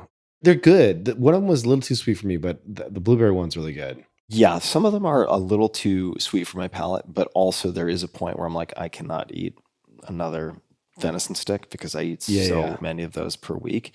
And we're in Maui, meaning my team and I are in Maui right now because we wanted to visit Maui Nui. Because that's awesome. Jake Muse is one of the most impressive company leaders and operators I've ever seen, including all of my startups in tech and otherwise. He's so good at talent development. He's so good at culture. And it's a great example of doing good through a for-profit. And I just think that type of model is important to highlight because there is a lot of good you can do through sort of market-driven solutions. And in this case, what Maui Nui Venison does, people don't know, axis deer were introduced, they're originally from India, to Hawaii by King Kamehameha the 3rd or 5th, I can't recall exactly. They have no natural predators, and now there are like tens of thousands of these deer ravaging the landscape. And so they're destroying the ecology, and that has all sorts of downstream effects, literally and metaphorically, including destroying coral reefs because they produce a lot of erosion. And it's really alarming. It looks like wildfire, effectively. So what Maui Nui does is they harvest these deer, meaning they shoot them in the field at night for lowest stress levels for the animals. And it's incredibly well run. Their sort of efficiency ratio is as good as, say, slaughterhouses for cattle, which are very stressful for the animals, right? They're factory farmed, then they're put into chutes, they're literally held in place, and then boom, like bolt in the head. This, for my money, is infinitely more ethical. I mean, the animal is like wild and free, living its life until the very instant that it instantaneously expires. Then they package that and they sell it. Best way to go. Yeah. Let's just go at a Maui Nui field when we're like old. Like they'll just put us out in the field. We'll just run. When we can no longer harness our our spinal engine. It's like, well, it's time to put Kevin out to pasture. Yeah. Just give him a donut and a couple of beer, have him sitting at a table, and then exactly. It's just game over. At Maui Nui, it's all green. I'm like, Tim, why did you bring me to Maui Nui? It's so nice here. No, Maui Nui retirement home. You're gonna love it. You just sit there. You're gonna love it. Exactly. So what I did here this trip, which I had always wanted to do, but I've never done, is I went on a holo'ai. And a holo'ai harvest is for the community here in Maui. So the holo'ai food sharing program that was created in April 2020 as a response to food insecurity in Hawaii, which had a lot of food security issues, emergency level, caused by the COVID lockdowns. And what the Maui Nui team did is they completely sort of revamped everything so they could first just drive venison by the ton straight to the food bank to donate it for communities. And then after the devastating wildfires last year, they completely restructured their operations. And I got the email sent to all investors and they're like, hey, look, guys, we are like shifting our focus completely to helping our communities, which need food. Like this is a disaster level crisis. That's amazing. Changed their business model, and they have shared more than 120,000 pounds of venison, meaning donated, since the 2023 fires. It's amazing. There are a lot of partners and other people who have helped them along the way. But what I did is, and my team had the option of participating, and they all opted in, was to go on a night harvest. So their operation is like a special operation, vampire hour outing. I mean, you go out, they have FLIR infrared cameras and scopes. They have display monitors. They're capturing information, which is like a current stop, no shot, a current stop, shot. And they have like laser identifications for the rovers, who are the people who then go and like retrieve the deer.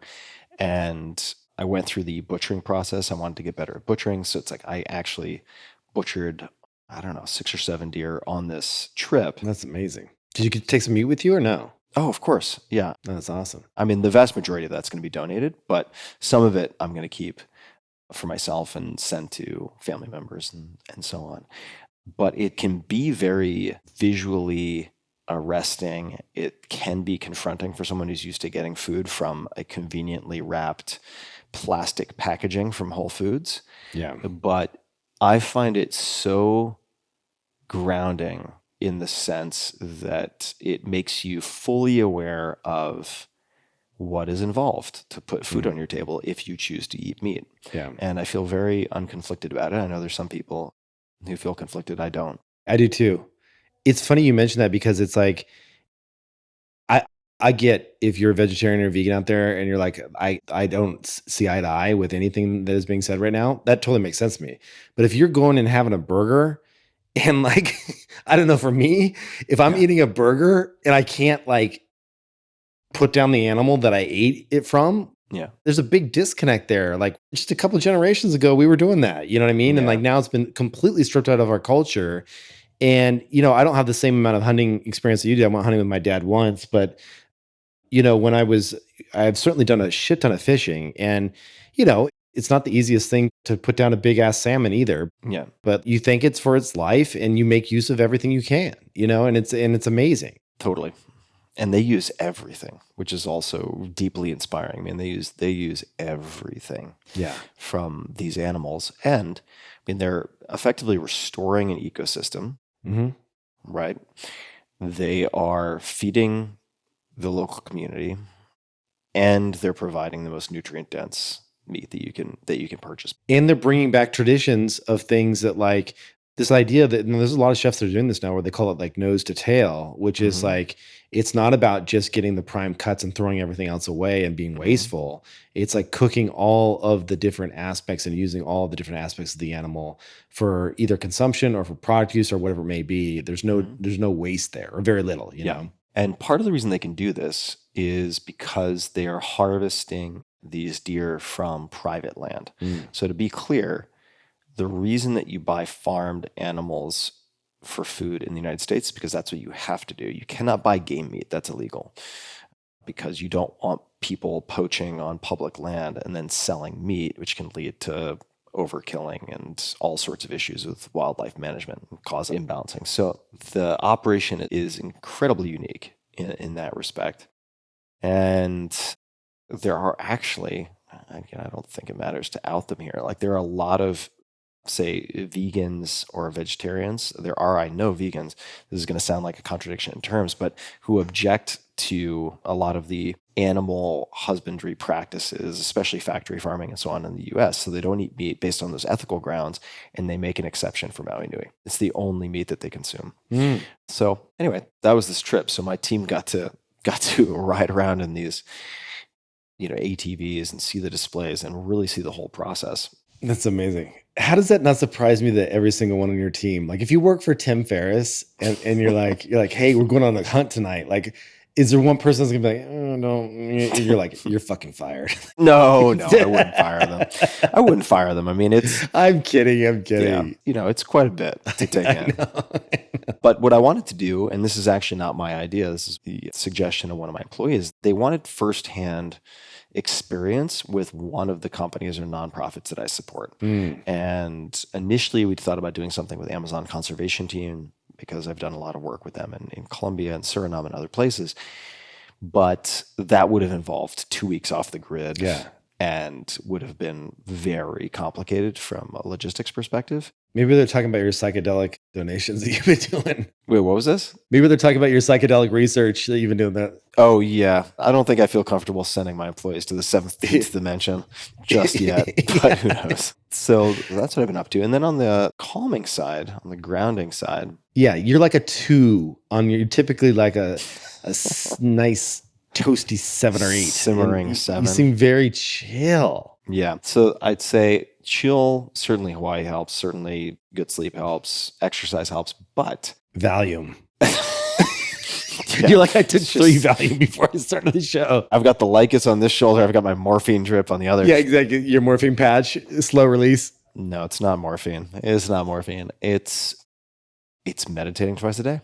And amazing. Yeah. And I've been doing it for probably a month now. And I started it in part as a response to a disappointing result from a booster of accelerated TMS. So we spoke several shows ago about accelerated TMS and how my 5-day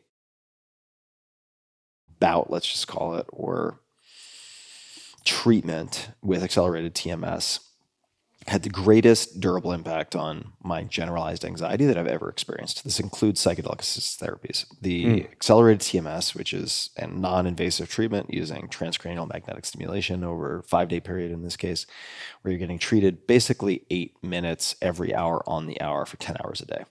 So it's very involved. Like when you're doing it, that's all you're doing for effectively a week. And it was phenomenal. And I will almost certainly do it again. But 5 days is a lot. And I wanted to see if I could do it with less. So first I tried a 2-day booster, or might have been a single-day booster, and it was not enough. It did nothing. Then I went back, and this is going to California, and I did a 3-day booster, also not enough. So I just wasted a lot of time, a lot of money trying to round down, and it didn't do anything. And I found that very disheartening. It just means I need to go back and do the 5 days. and figure out the right cadence, but it's very expensive to do this and it's very time consuming.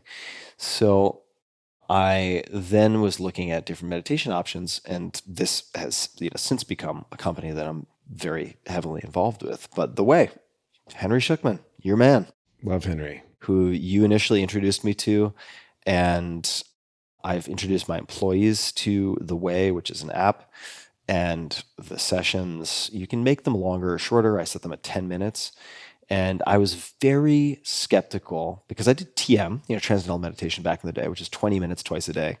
And I assumed that 10 minutes, it'll be kind of relaxing, but it's really not going to have much of a cumulative effect. And I was completely wrong. Doing 10 minutes in the morning, 10 minutes either before dinner or before bed, but making it like brushing your teeth. It's a non-negotiable. Exactly. Right? It's just a non-negotiable. You just do it like you would do anything else that is non-negotiable. And doing those 10 minutes twice a day has been incredible because it has effectively gotten me to, I think, a similar level of lower generalized anxiety that I got from spending, 30 to 50 grand to do this experimental Holy shit. TMS therapy. I didn't know it was that much. That is all inclusive, right? So that's like the treatment, the hotels, the flights, so on and so forth, right? It adds up, and you can do it for less. That was with a Mag Ventures device, which I think is quite interesting. Brain Sway is another one that's very interesting and works well for a lot of other people. It doesn't have to be that expensive, but for me, I was like, look, let me pay for like the white glove, ultra high touch, best option. And if that doesn't work for me, I'm going to conclude that I cannot recommend this therapeutic intervention because this is as good as it gets. Mm-hmm. And the idea that you can meditate 10 minutes a day with an app, and people can check it out. Thewayapp.com is the app. Henry Schuckman has the most relaxing voice you'll ever hear in your life. He's the best. Yeah. And I think the app gives you 30 sessions for free. That's right. So you can get a real flavor for it. It's not like, you get 2 chances. And at least when I used it the first time, I didn't have to use my credit card. And by the way, even though I'm an investor, because I product test everything and love giving feedback, as Kevin has seen, I've sent like 1 million looms to the co-founders as product feedback. But I'm like, no, I want to pay for it. Because if there's a glitch in the system, I want to know what the glitch is and I want to report it. So I paid for it. And you get 30. So that's either, if you're doing 10 minutes a day, that's 30 days. If you're doing 2 a day, that's 2 weeks. It's plenty of time to either notice or not notice an effect. But what else would you say about Henry? Yeah, I think I will say that what is a challenging thing that to always navigate on the investment stuff, although I love Maui Nui as well. I just ordered the sticks, the 10 sticks. Those are going to be good. They're so good. I'm not an investor there, but I do love their product. One thing that you won't see that I'll tell you the behind the scenes is like, Tim, I was hitting you up and I was like, oh, dude, you invested, but you hadn't really given it a full deep dive run, right? Yep. And you were like, oh man, I don't know. Like, I really have to, like, to your defense and your credit, and this shows you kind of like the behind the scenes of why, Tim, I respect you so much, is like, you didn't want to ever really kind of talk about this or really like overly endorse it until you had really put it through your own personal rigor. Super deep dive. Yeah. Yeah. And then the first thing is I get on the phone call with the team because we do investor updates with them, or I do investor updates with them because I led their round every month. And they're like, yeah, Tim sent us like another 10 looms. Like he's got all this feedback. He's got all this feedback. And he's like, and they were quick to implement that stuff, which was awesome. They have been one of the fastest teams to update product. And which is not to say they have to take all my feedback or suggestions. Yeah. They certainly don't. It's their product. But they have been so fast at fine-tuning the product. I've been really impressed. Yeah, well, they've loved the feedback. It's all been super valid stuff. So that's awesome.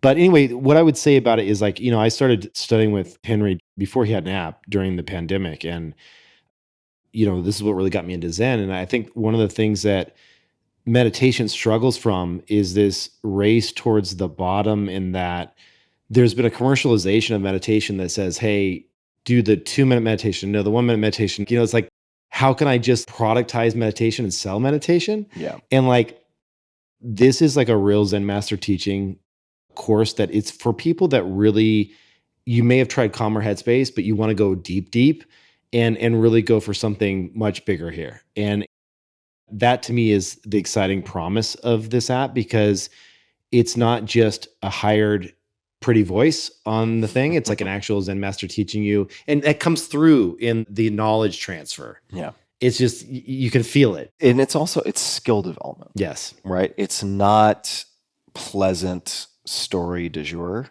where you're just jumping around listening to different things, which could be soothing. Maybe it worked for some people. It's never really worked for me particularly well if I approach it that way.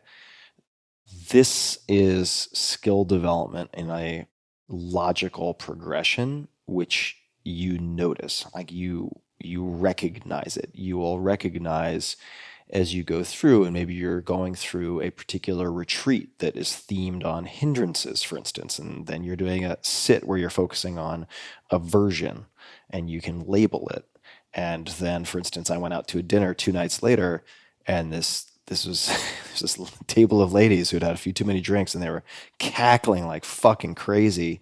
And normally I would sit there just seething, right? And I was gonna say, here comes the Tim that is just like, motherfucker. I'm not proud of saying this, but I would just be like, God damn it. Like, I'd want to exact some vigilante justice. I'd be like, well, if nobody's going to talk to her, like, how are they going to learn? And like, nobody else is going to go over there. So I have a moral obligation to like, be like, hey ladies. And then if they're like, hey pal, fuck yourself, then I'm going to be like all spun out and dysregulated, sitting down to like eat my cheesecake, like trembling in fury. Yeah. And so I was like, oh, and it popped up. And as soon as it popped up, I was like, aversion, like you're experiencing aversion. And I used exactly the skill that I had practiced 2 days before. That's awesome. In the meditation. And I was like, boom. And it defused the whole thing.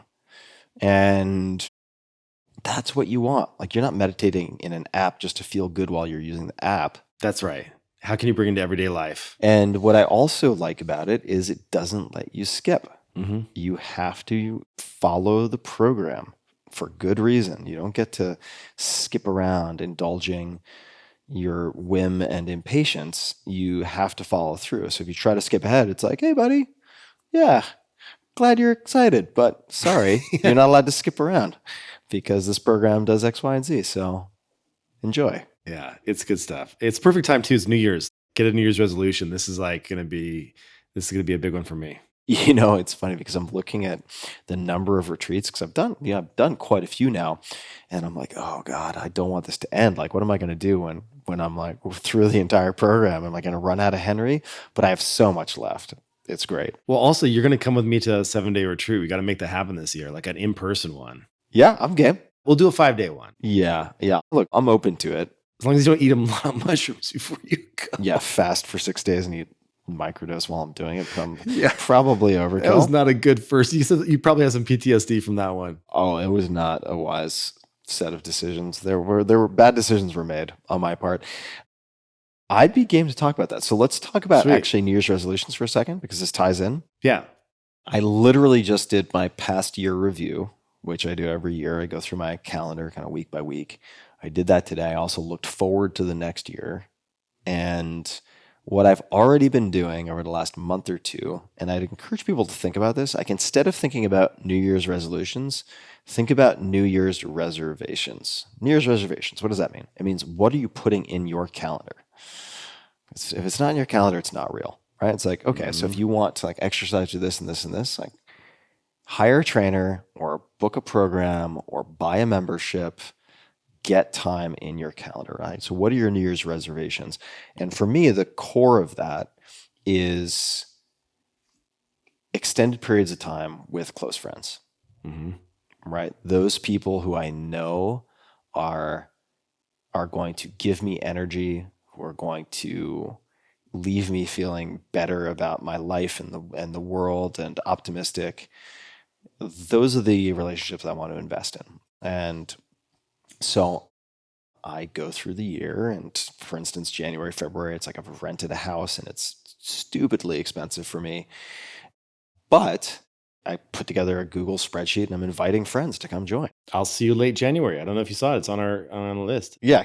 I'm going to buy some skis too. I'm going to do some skiing. So yeah, awesome. I'm excited. It's going to be fantastic. I'll give you another example, and you're invited. I haven't actually talked to anybody about this. I did it on the sly, but next August, I booked a week in the Rockies for alpine survivalist training with this amazing outdoorsman. And I'm going to invite, 5 to 7 guys. Dude, that sounds amazing. Yeah. So if you're interested, I can tell you more about that. It's going to be incredible.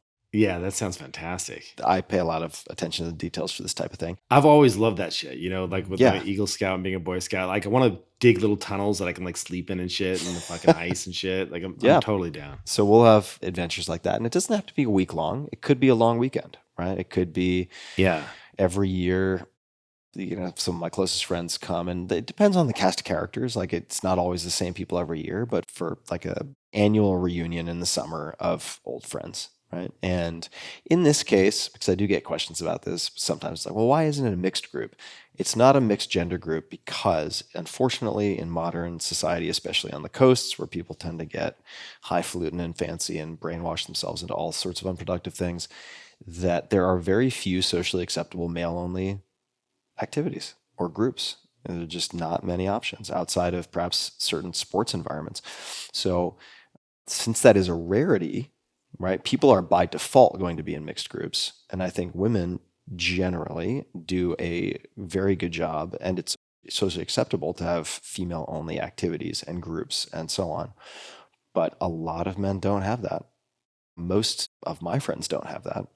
And that type of experience becomes less and less common as they get married and have kids and so on and get busy. So for me, I feel like the gift I can give is blocking out a few options for people over the year where take them away from their wives, for a weekend, you know what I'm saying? Yeah. It's a gift you're giving. Yeah, where they get some time. And their kids and, a little break. Yeah. And then also it's like, I think a lot of men, in my experience, it's like they don't bond necessarily, and I know I'm painting with a broad brush and there are always exceptions and so on, but it's like they don't bond in the same way that women do, in the sense that a lot of guys just want to not talk and do shit together, right? And there just aren't many options for doing that. And the beauty of setting this up and having reservations, and this doesn't only apply to men, it applies to women too. Like if you don't cultivate and nourish those friendships, they will atrophy. They will go away. Yeah. It's interesting. I have to convince my wife, Daria, to do these social things with women because it's not in her DNA to do that. Yeah. It's like tonight, I was like, I'm going to record a podcast. She's like, okay, going out with my girlfriend. I'm like, awesome. Go do that. Take some time. Yeah. Have a moment. Go get a massage. Like whatever you got to do to prep for the holidays. Like you deserve it. And it's so important to have those breaks. It's important to have the breaks. And I mean, this idea that I can't remember where I read this recently, but I was reading a piece. This idea that you're going to spend like 24/7 together with your partner is a very new idea, relatively speaking. Yeah. It's like, and get everything and anything from your partner, unreasonable. That's not going to work. Yeah. They're everything. Yeah. They end up being your therapist, your partner, your business person. You're like, and it's like, that doesn't work. Yeah. So I have a number of these blocked out for the year. I try to have probably like 4 or 5. Yeah. And they're not all a week long, and they're not all dedicated time, right? It's like, for instance, like with the skiing, it's like people are bringing their wives, people are bringing their kids. It's like, that's a family or a couple adventure. And then there are a few that are boys only. And so the New Year's reservations is something I've done this now for at least 5 years, maybe longer, where it's like I'm blocking these things out. Yeah. And they're in the calendar. They will not get crowded out by other things. So that's a big one for me. Love it. Yeah. That's great. And then other news, finished my NOBNOM, which is no booze, no masturbating 30-day challenge, which a lot of my readers and fans joined me on. I also did no coffee. So I was allowed to have tea, but I didn't do coffee.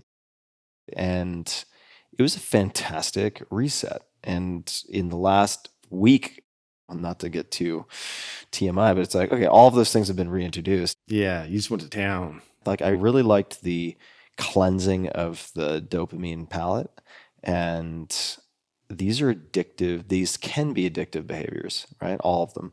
So I think there's a very good chance that I'm going to be I have to think about it a little bit just because so many people will be visiting, but very, very either completely dry for January or You're like, so many people are visiting. I just gonna have to like masturbate in the living room. masturbate every day. Like it's just, got so many friends coming over. Like it just gotta go down. What kind of party is this? I didn't get the memo. Yeah, Tim's back on. Like just give him a few minutes. Like just, Yeah, sorry. You guys. understand? He's been depriving himself. Like he Is needs Tim ever not in his bathrobe? What's going on? Yeah, exactly. Yeah. So no, that's the alcohol side. So yeah, all that stuff. I think I might continue all of that for January. We'll see. That's great. But it really was a fantastic reset, and I think it contributed to the lowered anxiety and kind of how chill I am right now, frankly. Yeah. And there was an interview I think Peter Tia did with a psychiatrist, female psychiatrist, who was saying when somebody comes in and say they're a heavy cannabis user and they use it for like reducing anxiety and chronic pain or whatever. Actually, in this case, it wouldn't be chronic pain. It would be they're using it for what they believe to be reducing anxiety. But they've developed this sort of hedonic adaptation to the cannabis consumption. Mm-hmm. That before she'll prescribe other medications, before she'll work on the talk therapy, she'll try to get them to abstain from, say, cannabis use for 2 to 4 weeks. And lo and behold, in many cases, like anxiety drops to the floor. Yeah. Just by that intervention. Yeah. And that was partially what inspired me to do the 30 days of abstinence from these things, is to see, okay, what does it look like to reset the system? Mm. And it's great. Nothing against those things in moderation, but like, I think, for instance, with me and coffee, it's like if I'm allowed to unrestrained consume as much coffee as I want, I will consume a lot of coffee. Yeah. And it's easy for me to overconsume. So I do occasionally, I mean, look, I've been loving my cold brew. So maybe I'll just limit it to 1 cup of coffee in the morning, which I can actually do if I'm getting out of the house and getting on the mountain for a few hours, rather than sitting in a coffee shop where it's like there's a fixation with beverages and it's like, right. Or if you're in a restaurant, they just like a diner, they keep pouring coffee. You're like, and before you know it, you've had 5 cups of coffee. Right. So anyway, some of the things on my mind. What else you got, Kevin? Anything else you'd like to add? No, I'm on the same boat as you with the alcohol stuff. It's so funny how the last few years, if you go back, it's been like, oh, I'm going to do X number of days. And there's been like this hard and fast rule. And it was like, don't break it. Just force yourself through it. And it's like one of the things I realized in the last few weeks, especially with all the holiday parties and things that I've had, I'm like, I just have to understand that there are going to be moments when you go out and you have a couple of drinks with friends. And, but it has to be an occasion, not just a night at home where you're like, oh, let's pop a bottle of wine and have some alcohol. You know, it's like, I would much rather it be about a special moment with a friend, enjoying a good meal, than have it be just this constant thing that just kind of makes you not hungover, but just not your best version of yourself. You know, like you said about the anxiety stuff, like a lot of that,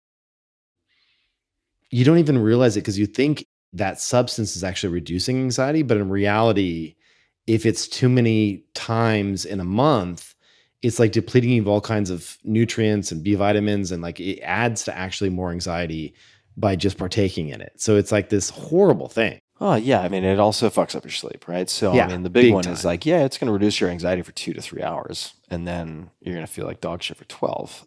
Right. And some people handle it better than others. But what I've found also is that by doubling down on exercise, like exercise is the lead domino that tips over all of these other habits more easily. Yes. What I mean by that is if I know I have a half-day ski lesson that starts at 8:30 or 8 a.m., depends on the snowfall, and then I have more training later that night, if I have had 2 or 3 drinks the night before, I'm going to be punished. Right? There are consequences. And maybe it's not feeling terrible, but my performance is terrible. And I hate losing. I hate not improving. I love improving.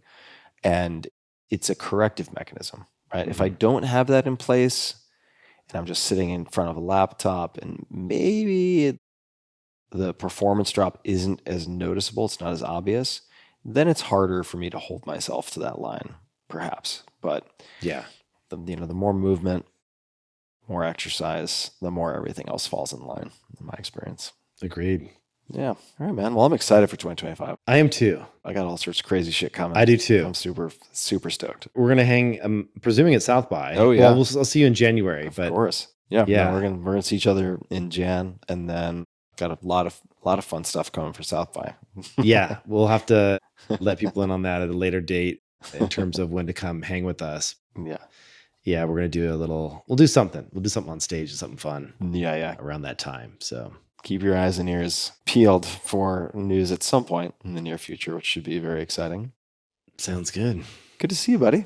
Yeah. Happy New Year and happy holidays. Yeah. Happy holidays. Happy New Year. Give your fam the best. Yeah. Same to you, man. Same to you and yours. And for everybody listening, we'll put links to stuff we mentioned in the show notes, tim.blog/podcast, and we'll put everything in there. And I'll give one more rec, which is, I'm totally unaffiliated with this, but in addition to The Way, I've been listening to a recording which was actually sent to me by a friend who took the audio tapes and converted it into MP3, but there's an easier option because I found it on Audible. It's called The Present Moment, a retreat on the practice of mindfulness by Thich Nhat Hanh. So Thich Nhat Hanh, I've been a fan of forever, and his books had a huge impact on me, but I'd never heard his voice. I had never heard his voice, and this is a recorded retreat. Yes. With guided meditations and so on. I know this retreat. Yeah, it's amazing. From Thich Nhat Hanh, and it's quite mesmerizing. And I mean, he's got the accent, which gives it like the necessary level of like exotic gravitas, which always helps. But I will say that The Way sort of greased the groove for me to be more open to this. And when I've just been like laying in the bath after like doing a bunch of activities after my night harvest or whatever, and I'm really sore, I will listen to these chapters from The Present Moment. Let me give one book recommendation as well I'm not affiliated with. Fire away. By Bruce Grayson, MD. It's called After. Have you heard of After? I have, because I had Bruce Grayson on the podcast. No way. Yeah.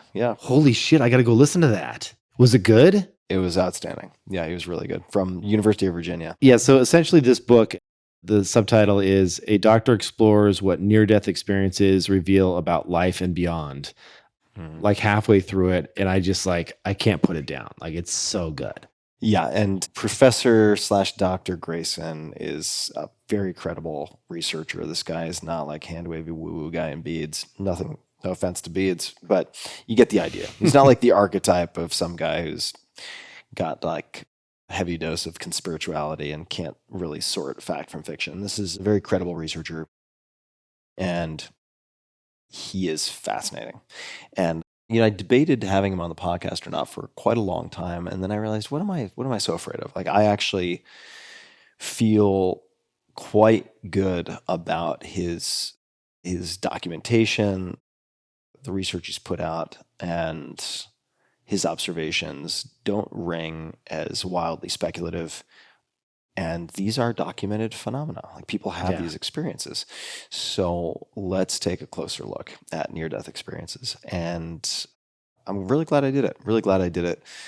But I was hemming and hawing for probably a year or two, simply because I was worried that it would open the door to criticism of not being sufficiently skeptical or critically minded with guests. But he delivered what I hoped he would deliver, which is a very That's awesome.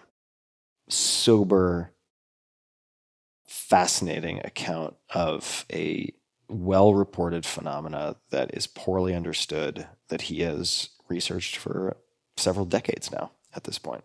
Yeah. Which he became interested in quite accidentally and reluctantly. Oh my God. The story about how he became interested in it and what happened to him is just wild. It's bananas. I won't ruin it, but people check out the book or check it. When did the podcast come out? A couple of years ago? No, podcast came out like a few months ago. This is recent. Oh, geez. I got to go check it. Awesome. Yeah. That's amazing. It's fun.